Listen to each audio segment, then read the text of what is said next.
So guys, ngayong araw magluluto tayo ng bulalo. Ayan, meron akong biniling mais. Ayan guys. O, diba? Saka ipapakita ko sa inyo kung paano ko lulutuin yung bulalo guys. Abangan! So, ayan siya guys. Nalaga ko na yung karne. Ayan.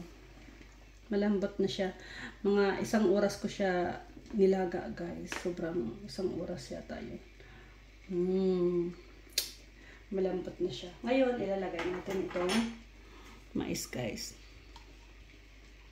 Diba?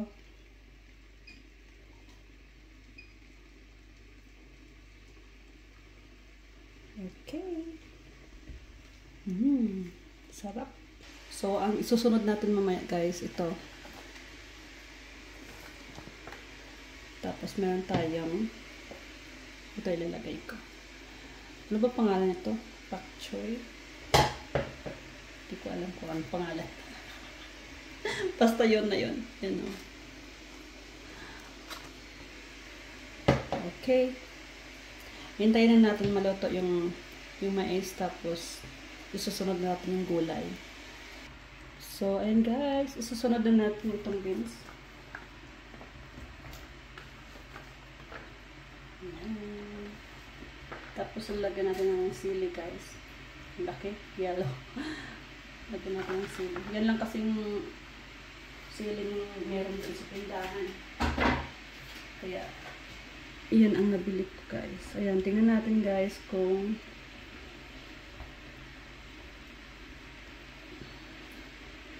ano yung lasa naman. Okay. Ayan, hintayin ulit natin.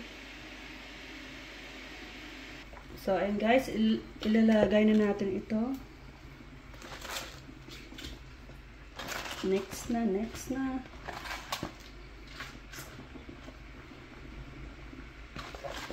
Ayan, hintayin ulit natin na medyo malambot guys.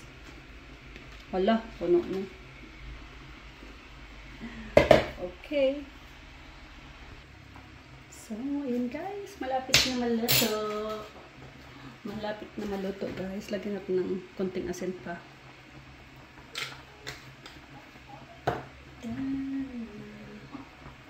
Sarap. Gutom na ako. Nakakagatam. Diba guys? Makapag-extra rice na naman ako.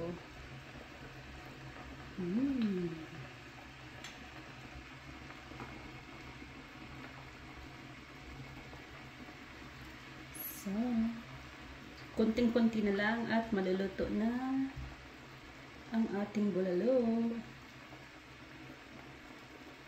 So, ayan guys, ang ating bulalo. Saka extra rice. Yummy, yummy.